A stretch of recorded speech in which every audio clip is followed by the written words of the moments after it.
Welcome back, everybody, to another episode here of Just Dolan. Today we're playing some more Higurashi, When They Cry, Ch.2 Watanagashi Hen. Last time, Keiichi kicked over a bunch of people's motorbikes because he's a fucking moron. And this time, we're going to see the consequences of his actions. So, let's get ready. Don't be playing dumb. You knocked him over, didn't you? Huh? The three thugs were completely ignoring the rules of grammar, but the way they spoke was enough to make me tremble. Just like that, my composure drained away, my legs buckled, and my throat grew dry enough to crack. I'm sorry, I accidentally... Accident my ass! You kicked it, didn't you, dumbass? I was completely at fault, so there was nothing I could say into my defense. As a result, I was pulled even higher. Yeah, well... I mean, you brought this one on yourself, bud. To hell, man! The paint's all scuffed! You brat! Who put you up to this, eh? This is your goddamn fault! The three of them continued to yell at me. I had no idea what each of them were saying. Getting further enraged that I was only listening while dumbstruck, they grabbed an empty plastic crate from a nearby store and began to smash it repeatedly against the telephone pole. Oh. Okay, then.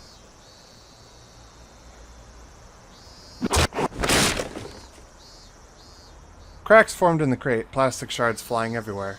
They then slammed at full force into the shuttered storefront. The shutter let out a frighteningly loud noise. Still not satisfied, they flipped over a case of empty cans, scattering its contents all over the place. This was not normal. It was something you saw often on television or in manga, but I never thought seeing it in person would be this terrifying. I became painfully aware that the safety of civilized society was only held up by such frail concepts as morals. Yeah, that's actually pretty true. I didn't expect that lesson to be brought up right here, though. My knees clattered together noisily. Static began to pepper my vision. This is what you would call absolute terror. There's nothing I could do to stop this frightening spectacle of violence. I could only pray for help. The fear I felt was just too much. Would somebody help me? My gaze floundered about at the surrounding area. I was surrounded by these three hoodlums. No way would there be a passerby brave enough to intervene. Maybe this is what you call reaping what you sow. If I were a passerby, there would be no doubt I'd ignore what was going on. So this was somewhat of a cosmic retribution. Fucking say something! I'll fucking stab you! Angry yelling loud enough to rattle my eardrums spewed forth right in front of my face. My waning consciousness was forcefully dragged back to the forefront. The thug had cocked back his free hand and twisted his body, when suddenly a metallic taste filtered through the back of my throat. Chill ran down my spine like a jolt of electricity.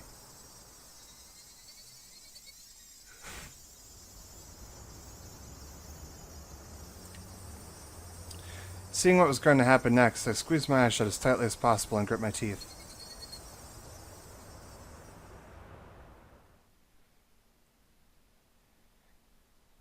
You're making quite the racket, you stupid pieces of trash. Get out of my sight! That voice was a short distance away. Still holding me by the collar, the three thugs spun around to look behind them.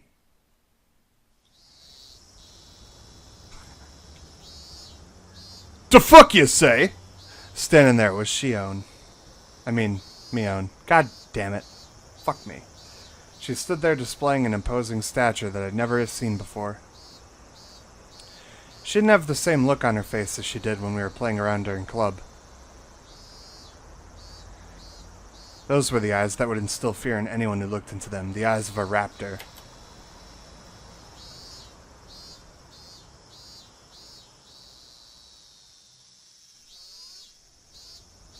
The eyes of a raptor. Anyway, moving on. They were the epitome of terror. At the same time, they were the most reassuring things in the world. I'll only say this one more time. Let go of Kei-chan and get lost. Mion, without an ounce of fear, laid down her ultimatum. Of course, there's no way those three wouldn't go absolutely berserk. The situation instantly turned explosively dangerous. You fucking bitch! I'll fucking bash your head in! Stop it, Mion. These guys are like rabid dogs. No amount of bluffing will work. Mion, it's dangerous, so run. I knew I was saying something pathetic. But I couldn't let Mion get involved in this. No matter how you looked at it, Mion was only bluffing. But did Mion even know the meaning of the word bluff? Yeah, she does it a lot. Come on, get with the picture. Get with the picture. However, the reason behind everything soon became apparent. They were slowly increasing in number, little by little. At first, it was only businessmen on their way home, stopping to take a look. Then it was housewives in the middle of the shopping, taking a gander. Next, what seemed like the owner of some store showed up, and it was pretty clear he wasn't just looking. Around Mion, there was already about 7 people gathered. It felt different than people coming out to support a friend. If I had to say why, it was because the group that gathered was diverse in age and gender. The 3 thugs seemed to slowly realize that there was something strange about the situation. Who the hell are these guys? Behind them at some point, 4 more people of different clothes and ages had gathered. A girl who looked to be in middle school, a man wearing a bakery apron, an old lady in a house-cleaning smock. More and more, people of various ages. Yeah, well, I mean, we're in a business district mostly owned by the Shinazaki family, right? Or Sonozaki family? Wow, Shinazaki? Where did that come from? Their gazes comparable to Mion's were of hostility, of intimidation. Before I realized it, over 10 people had formed a ring around us. At that moment, 5 elementary schoolers ran in and joined the circle. There were some familiar faces, some of our classmates. Then these people were residents of Hinamizawa. More and more people from Hinamizawa gathered around. In obvious contrast, the residents of Okinomiya were passing by as quickly as possible. The fuck are you guys? Go the fuck away! The group surrounding us had suddenly swelled to around 20. Completely encircled, the faces of the thugs began to show the first signs of panic. Nobody spoke a word, Mion included. That made everything completely unnatural, and depending on which side you're on, completely terrifying. Only the thugs' voices echoed out like they were screaming. Somebody took a step forward, closing the gap between them. As they did, everyone else took a step forward, shrinking the circle. The hoodlums went pale as they were pushed together, back to back, while still yelling angrily. They were trying to string together vulgarities, but for some reason it sounded like they were crying out for help. Alright. What's going on here? What's going on? It was sudden. A solidly built officer cut his way through the crowd. At some point, 2 police cars had arrived. Some passerby had undoubtedly called for them. Several burly officers appeared from inside the second vehicle. You're not wearing the same outfit as you were a minute ago. Oh, officer, good timing. There you go, the extortionists caught red-handed. Please arrest them. The fuck? This brat's the one that's wrong here. I mean... You picked up a plastic crate that belonged to a store, smashed it against a pole until it, started to crack and splinter apart, and then threw it through a fucking window. I think you're in the wrong here, too. Mion returned to her usual self, and was nonchalantly pointing out the hoodlums to the police. Of course the thugs were furious, but now that it had come to this, there was nothing they could do. It was their loss.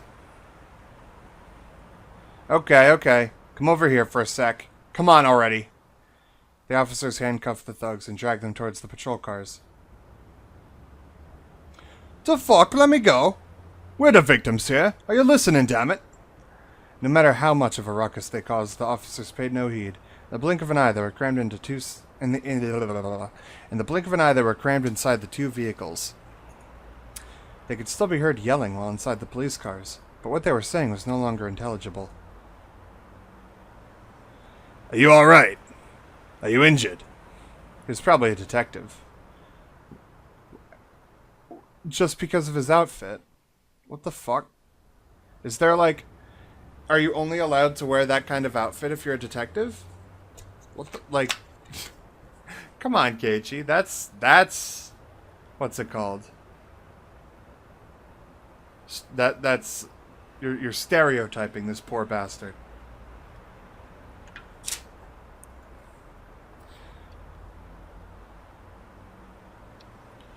No, not really. Well, that's a bit of a silver lining then. Well then, have a good year. The portly man, after taking a quick look around, addressed the crowd. Thank you, citizens, for your timely report. Thanks to your efforts, we were able to keep the peace today. It's a wonderful thing.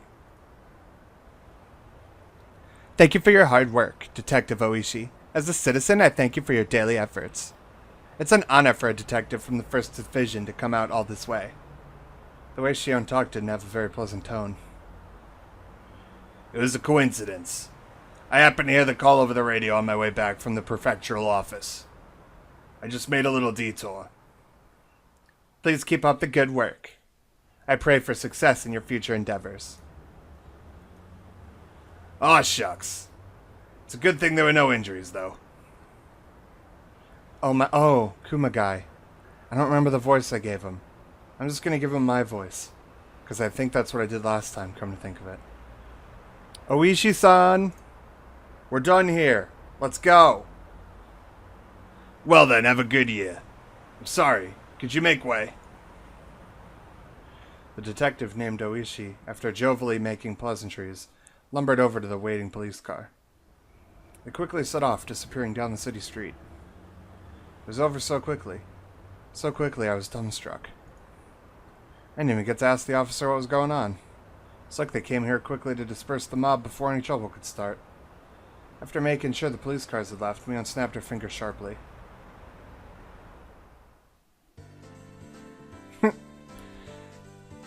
Alright, that's a wrap. And don't come back! That was the signal. The tension melted away in an instant as everybody began smiling. A middle-aged man helped me up. Are you okay, young Maibara? Next time, pick your fights a bit better. It's not like I wanted to fight. Are you hurt anywhere? If you hit your head, it would be a good idea to get an x-ray taken. An older lady I didn't know the name of was concerned about my injury. You were lucky this happened right in front of the station when it was busy. Otherwise, we wouldn't be able to gather as many people. Next time, be more careful. City kids these days are pretty unruly. Honestly. I was even warned by the old lady in the smock. As Shion finished applauding the dispersing group for their efforts, she strode over to me. Well, you're pretty good, Kei-chan. But I also think you should be more careful about who you pick a fight with. Yeah, you think so? Thanks, Mion. You saved my bacon there. Like I said, I'm Shion. She made a troubled expression as she turned her gaze downward, blushing in embarrassment. I heard from my sister. That first sale keychain was yours, Kei-chan. Oh, yeah, that's right. I was just heading to the restaurant. And you ended up feeling so excited that you got mixed up in something weird?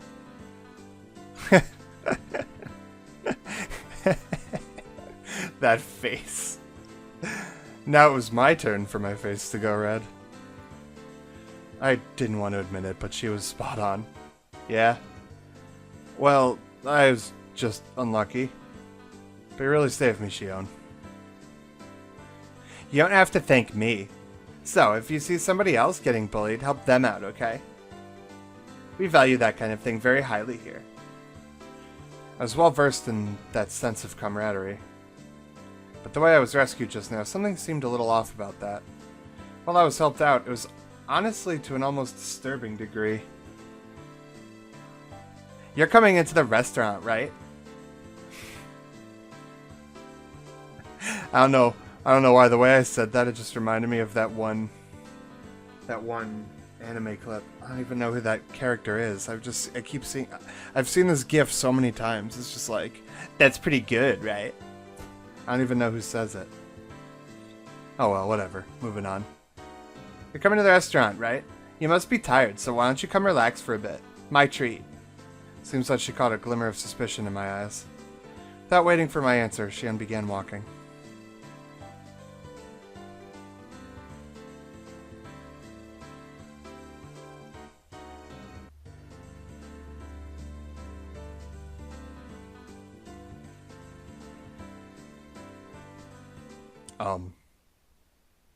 That transition took like a lot longer than I thought it was going to. After cooling off a bit inside the restaurant, little by little I realized I was still on edge. There were spots here and there on my body that hurt, probably because I had been so stiff with nervousness. Shion, who had changed into her uniform, brought over 2 glasses of iced coffee. Here you go, iced coffee on the house. Just bring this coupon with you to the register, it'll be no charge. My patheticness really knew no bounds. But since she went through the trouble, I might as well take her up on the offer. Even though it had started out as such a lovely day, I had to get carried away and do that stupid thing. It completely ruined it. Yeah.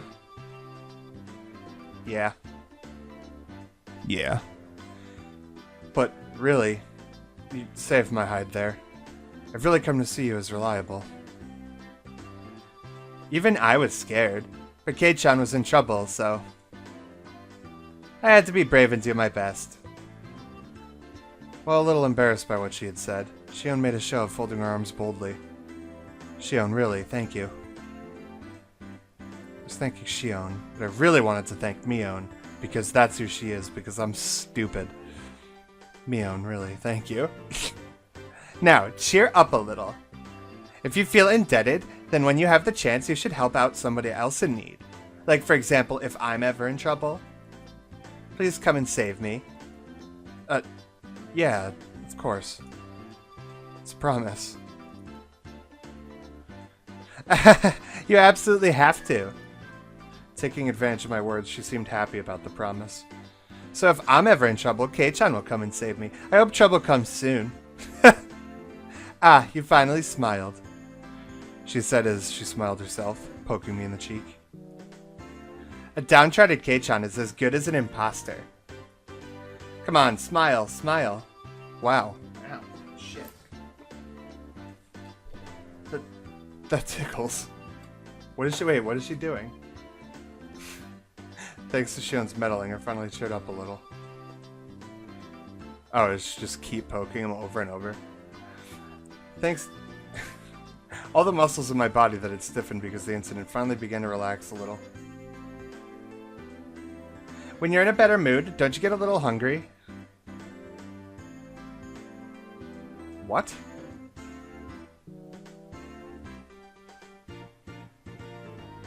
What the fuck does that question mean? When you're in a better mood, don't you get a little hungry? I don't know. I typically get hungry no matter what fucking mood I'm in. I'm kind of hungry, so I want to eat some pancakes or something. Don't you want some too, Kei-chan? I wanted to show a little restraint, but restraint wasn't really my thing. That's why I replied without any. They're good, right? I'm pretty picky when it comes to pancakes. Don't worry. Our pancakes have a pretty good reputation. Shion ordered some pancakes from a nearby waitress. An employee ordering food from another employee seems kind of weird. No, it doesn't. I used to work at a restaurant myself, and I would order food all the time. I'd wait in line and order it because that's what we're supposed to do. That's not weird at all.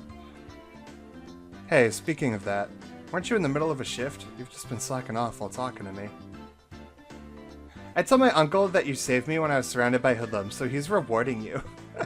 Oh, so I have the manager's permission. That's exactly the opposite of what happened. Is that alright? It's perfectly fine. By the time the pancakes arrived, we had entered into a relaxed conversation. Okay. As the two of us ate pancakes, we livened in the mood with some chit-chat. About what was on TV, celebrities, that kind of thing. Hobbies, food. Really nothing more than idle chit-chat. Talking together like this, I once again became conscious of Shion being a girl. Hey now, that's funny talk, Keiichi Maebara. Shion and Mion are the same person. If there was anything different between them, it was only whether or not Mion admitted she was Mion. But given that, how come our conversation was this different?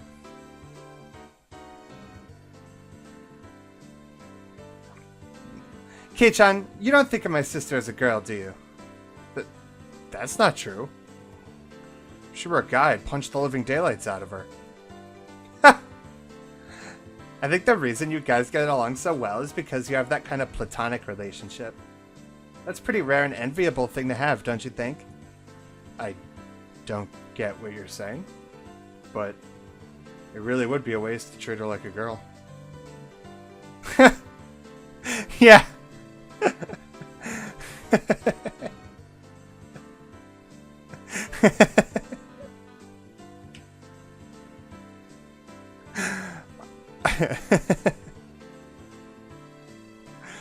Oh, god damn it. Hey, Kei-chan, that's sexist. Hearing the word sexist was cause for introspection.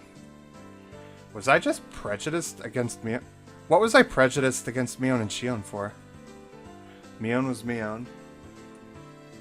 She was the best friend a guy could have, no reservations, and head and shoulders above me when it came to club activities. If I'd met her 5 years earlier, my life would have probably been a lot more fun. Of this I had no doubt. What about Shion? She was Mion's little sister, and it hadn't even been 3 days since we met. Her relationship was much more distant, as the only thread we had in common was that I knew her sister.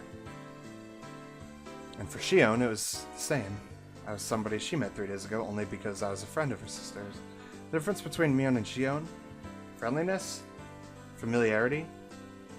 Playing around with those unclear thoughts for a while, I had stopped listening to Shion. I thought you were going to say it's because she's hot. Because she's definitely... I don't know, maybe it's just the way she dresses.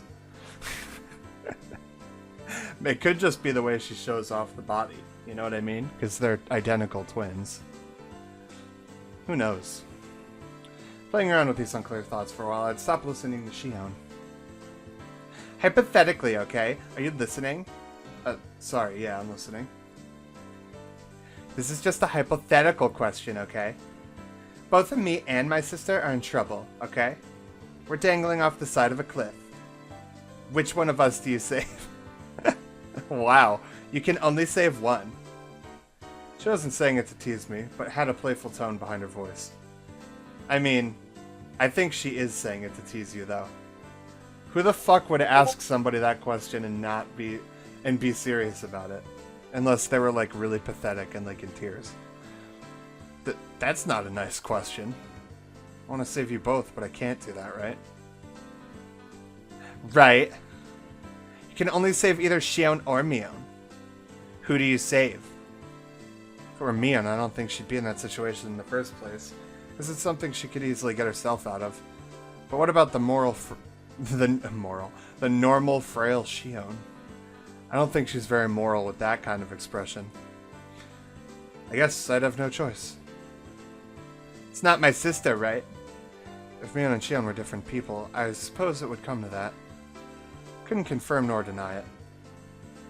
She should have been smiling, but her gaze was locked firmly to mine. In other words, that's it, isn't it? My sister is... Huh? Sorry, I messed up what I was trying to say. Shion was trying to talk in a lighthearted manner, but I felt that there was something more behind her words. Was Mion trying to tell me something through Shion? Or were they different people? Holy shit. Brain exploding! Not being able to put a finger on exactly what it was vexing. Shion, to hide her embarrassment, turned the conversation around. And more importantly, just now, were you surprised? Of course I was. If it were Rena or Satoko, that would have been one thing. But... Oh, I thought she meant about the hypothetical question. I thought she meant about the hypothetical cliff question. If it were Rena or Satoko, that would have been one thing. I was like, wow, burn. Fucking sick roast on Satoko. But that would have been so much funnier. I wish that was what they were saying. They were all from Hinamizawa, right? Yeah, that's right. Everybody in Hinamizawa is pretty close-knit. An enemy of one of us is an enemy of all. Nobody is going to look on from the sidelines. They're a pretty reliable group of residents. If somebody gets picked on, then everyone unites to get rid of the bully. Kind of sounds like the Mafia, or the Yakuza's brand of unity. You shouldn't say something like that.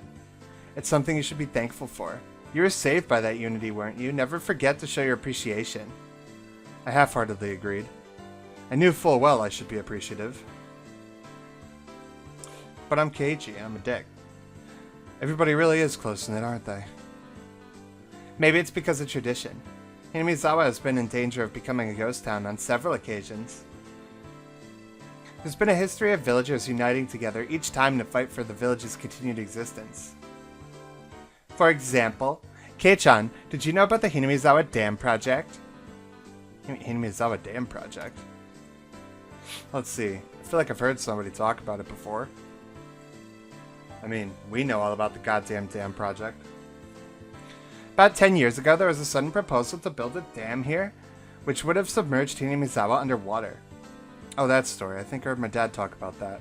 But I'm pretty sure that plan was cancelled, right? We made them cancel it. Everybody banded together. So that was a well-earned victory. That sounded pretty much like the story I heard. The protests intensified to the point where it was featured in newspapers and magazines. And as a result, the plan was suspended. The whole story with the dam apparently started before I was born. At first, the proposal was only for exploratory purposes, or a small dam to control erosion.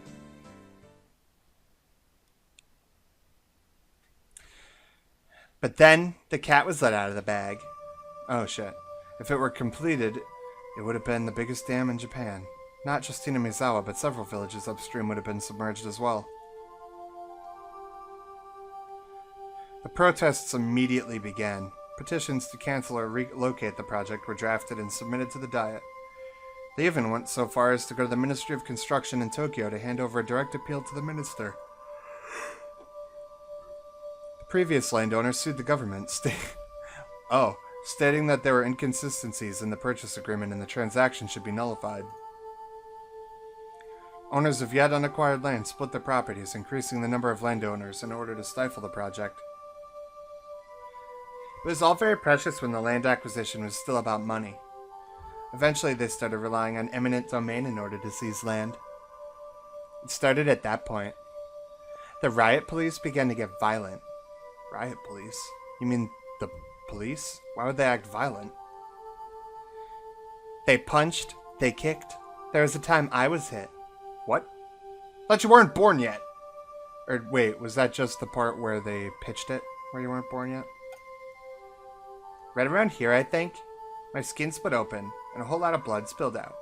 Saying that, Shion indicated her temple by poking at it. What happened to the police? Filing a complaint against the riot police for police brutality would seem kind of strange for some reason. Yeah. Naturally, they wouldn't pay heed to something like that. You wouldn't be able to establish proof on who exactly hit you, and they could just justify their actions by saying you were interfering with police duties. My nana went off like a firework. After that, it was amazing. Like a full-scale war. We weren't just going to sit by and idly file complaints. We went on the offensive.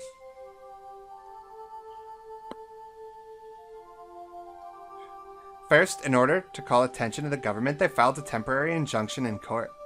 Then, in order to gain public support, they called in prominent scientists to state that Hinamizawa was a valuable nature preserve. They pressured the prefectural and municipal assemblies, saying that the prefectural governor ignored the constituents when he approved the project and demanded his resignation. They completely and thoroughly denounced him.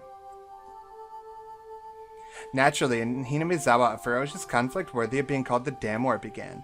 In order to suppress the police's brutality, they coordinated with the network channels and exposed the violence of the riot squad members to the public.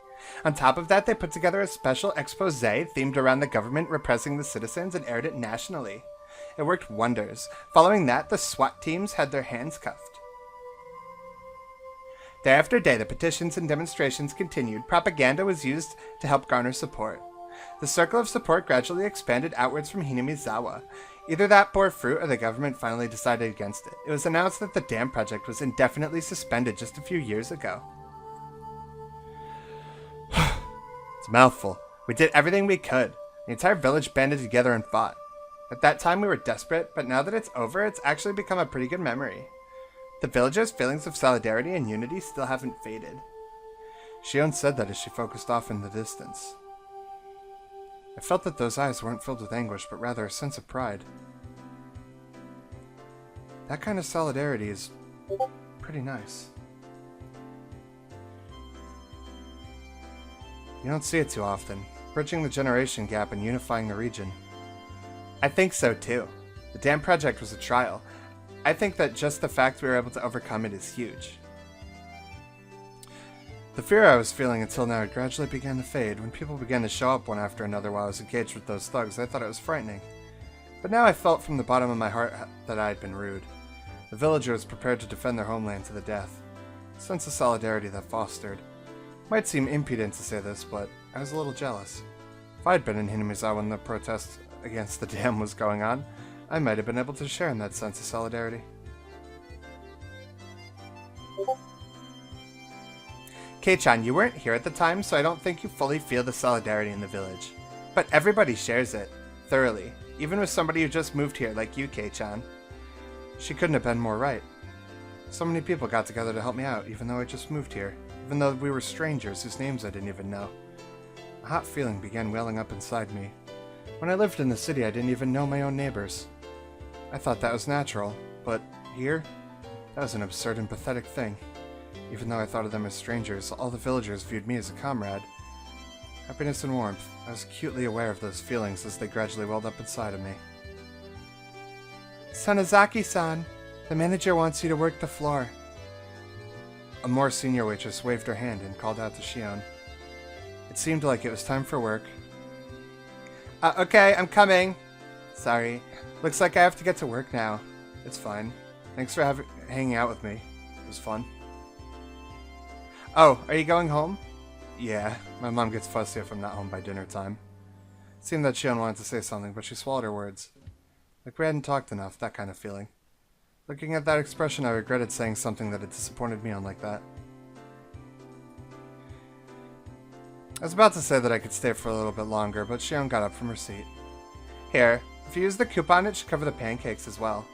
Saying that, she showed me a coupon booklet as she tore out a few sheets and handed them to me. Convenient, isn't it? It's a perk I get on top of my salary. It's okay. I can pay for the pancakes myself. Already ripped it out. Fuck you. Hey. Being so reserved doesn't fit you, Kei-chan. If I were my sister, you would have gladly let me pay for it. She said as she laughed, gently stopping me from opening my wallet. Being told so with such an encouraging smile really resounded with me. Sonozaki-san, sorry, could you take care of the register? Yes, right away. Later, today was fun. Saying that, Shion smiled one more time at me. Oh, Mion. Thanks a lot for today, I owe you one. If you really think that, then return the favor. I'm looking forward to it. After I said it, I realized I mistakenly called her Mion. I didn't know if she realized it or not.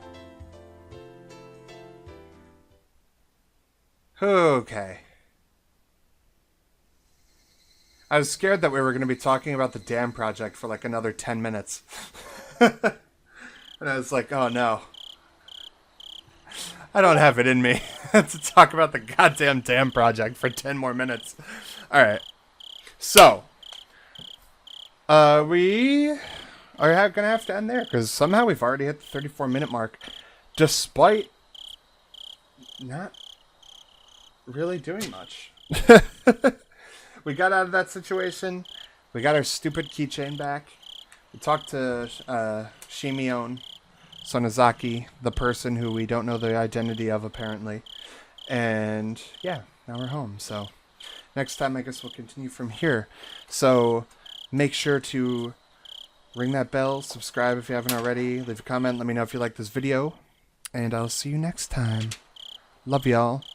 Peace. Have a good rest of your night.